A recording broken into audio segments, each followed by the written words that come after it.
तत्सत। श्री गणेशाय नमः। श्रीमद् भागवत महापुराणम स्कंद 10। परिचय।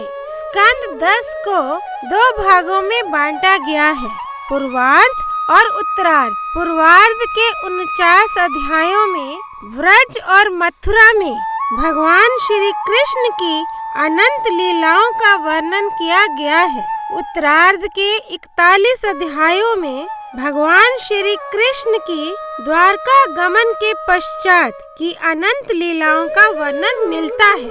ओम नमो भगवते वासुदेवाय। अध्याय 88। शिवजी का संकट मोचन। राजा परीक्षित ने पूछा, भगवान शंकर ने समस्त भोगों का परित्याग कर रखा है, परंतु देखा यह जाता है कि जो देवता, असुर अथवा मनुष्य उनकी उपासना करते हैं वे प्रायः धनी और भोग संपन्न हो जाते हैं, और भगवान विष्णु लक्ष्मीपति हैं, परंतु उनकी उपासना करने वाले प्रायः धनी और भोग संपन्न नहीं होते। दोनों प्रभु त्याग और भोग की दृष्टि से एक दूसरे से विरुद्ध स्वभाव वाले हैं, परंतु उनके उपासकों को उनके स्वरूप के विपरीत फल मिलता है। मुझे इस विषय में बड़ा संदेह है कि त्यागी की उपासना से भोग और लक्ष्मीपति की उपासना से त्याग कैसे मिलता है। मैं आपसे यह जानना चाहता हूँ। श्री सुखदेव जी कहते हैं, परीक्षित, शिवजी सदा अपनी शक्ति से युक्त रहते हैं। वे सत्वादी गुणों से युक्त तथा अहंकार के अधिष्ठाता हैं। अहंकार के 3 भेद हैं, वैकारिक, तेजस और तामस। त्रिविध अहंकार से 16 विकार हुए, 10 इंद्रियां, 5 महाभूत और 1 मन। अतः इन सब के अधिष्ठात्री देवताओं में से किसी एक की उपासना करने पर समस्त ऐश्वर्यों की प्राप्ति हो जाती है। परंतु परीक्षित, भगवान श्री हरि तो प्रकृति से परे स्वयं पुरुषोत्तम एवं प्राकृत गुण रहित हैं। वे सर्वज्ञ तथा सबके अंतःकरणों के साक्षी हैं। जो उनका भजन करता है वह स्वयं भी गुणातीत हो जाता है। परीक्षित, जब तुम्हारे दादा धर्मराज युधिष्ठिर अश्वमेध यज्ञ कर चुके, तब भगवान से विविध प्रकार के धर्मों का वर्णन सुनते समय उन्होंने भी यही प्रश्न किया था। परीक्षित, भगवान श्री कृष्ण सर्वशक्तिमान परमेश्वर हैं। मनुष्यों के कल्याण के लिए ही उन्होंने यदुवंश में अवतार धारण किया था। राजा युधिष्ठिर का प्रश्न सुनकर और उनकी सुनने की इच्छा देखकर उन्होंने प्रसन्नता पूर्वक इस प्रकार उत्तर दिया था। भगवान श्री कृष्ण ने कहा, राजन, जिस पर मैं कृपा करता हूँ उसका सब धन धीरे धीरे छीन लेता हूँ।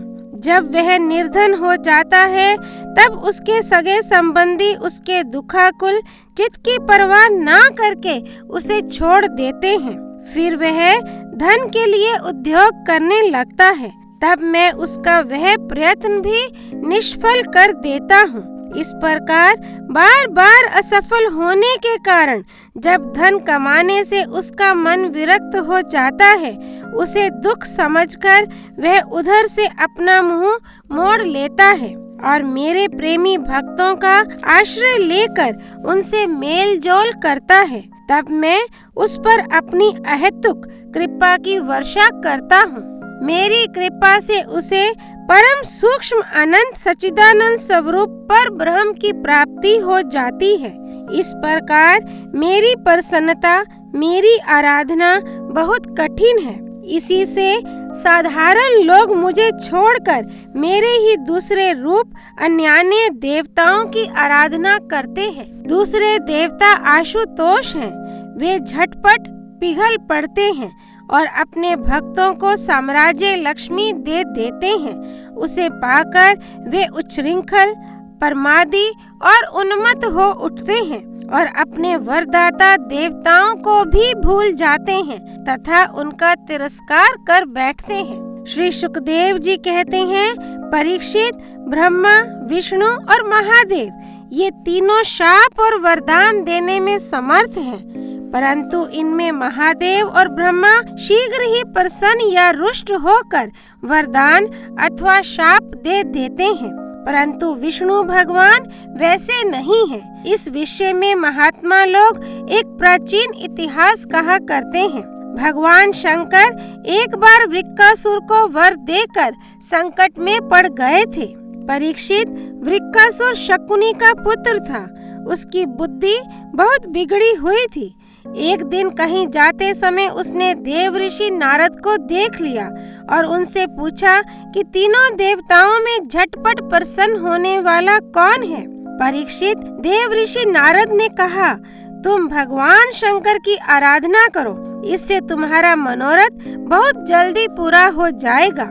वे थोड़े ही गुणों से शीघ्र प्रसन्न और थोड़े ही अपराध से तुरंत क्रोध कर बैठते हैं।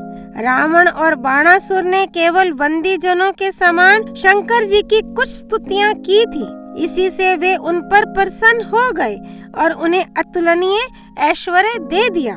बाद में रावण के कैलाश उठाने और बाणासुर के नगर की रक्षा का भार लेने से वे उनके लिए संकट में भी पड़ गए थे। नारद जी का उपदेश पाकर वृक्कासुर केदार क्षेत्र में गया और अग्नि को भगवान शंकर का मुख मानकर अपने शरीर का मांस काट काट कर उसमें हवन करने लगा। इस प्रकार 6 दिन तक उपासना करने पर भी जब उसे भगवान शंकर के दर्शन ना हुए तब उसे बड़ा दुख हुआ। 7वें दिन केदार तीर्थ में स्नान करके उसने अपने भीगे बाल वाले मस्तक को कुल्हाड़े से काटकर हवन करना चाहा। परीक्षित, जैसे जगत में कोई दुखवश आत्महत्या करने जाता है तो हम लोग करुणावश उसे बचा लेते हैं, वैसे ही परम दयालु भगवान शंकर ने वृक्कासुर के आत्मघात के पहले ही अग्नि कुंड से अग्नि देव के समान प्रकट होकर अपने दोनों हाथों से उसके दोनों हाथ पकड़ लिए और गला काटने से रोक दिया। उनका स्पर्श होते ही वृक्कासुर के अंग ज्यों के त्यों पूर्ण हो गए। भगवान शंकर ने वृक्कासुर से कहा, प्यारे वृक्कासुर, बस करो, बहुत हो गया। मैं तुम्हें वर देना चाहता हूँ, तुम मुँह मांगा वर मांग लो।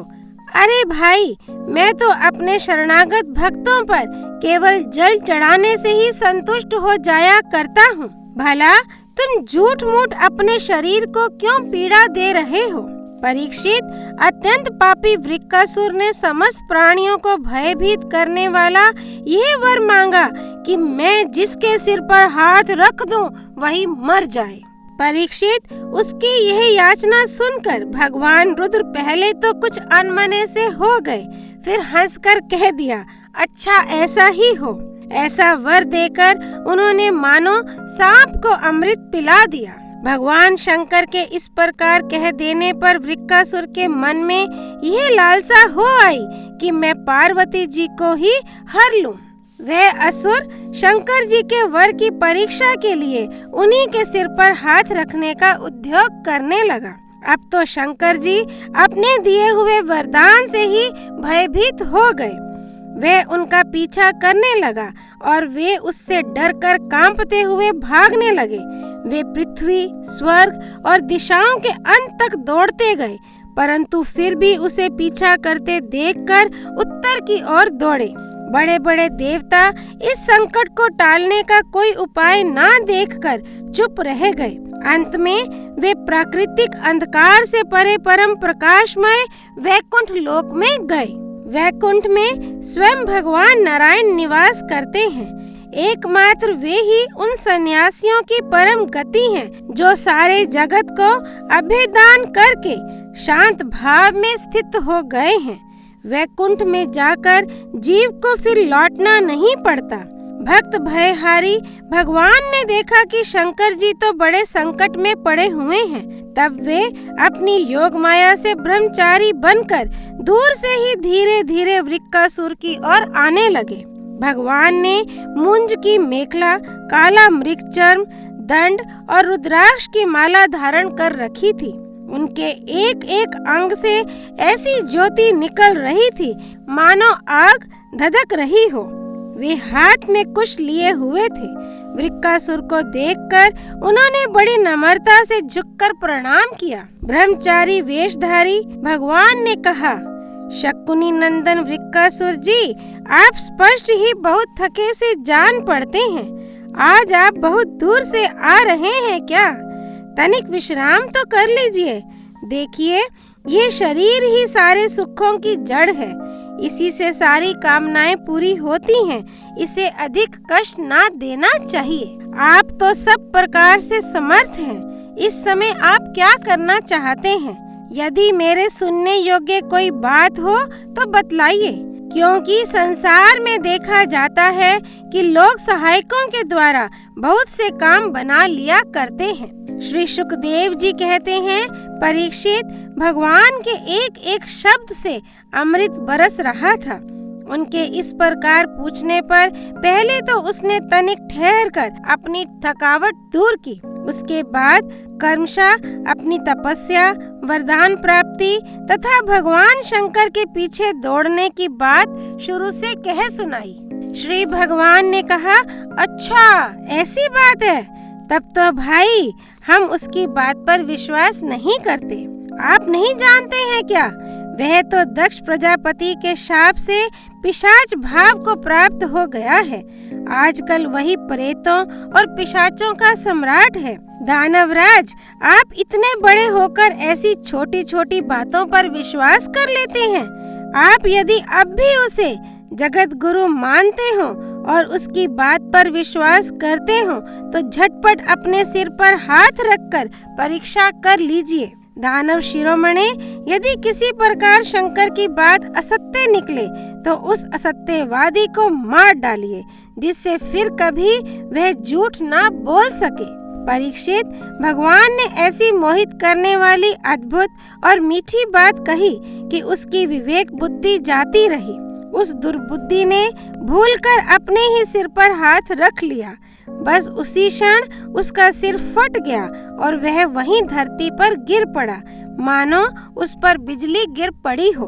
उस समय आकाश में देवता लोग जय जय, नमो नमः, साधु साधु के नारे लगाने लगे। पापी वृक्कासुर की मृत्यु से देवता, ऋषि, पितर और गंधर्व अत्यंत प्रसन्न होकर पुष्पों की वर्षा करने लगे और भगवान शंकर उस विकट संकट से मुक्त हो गए।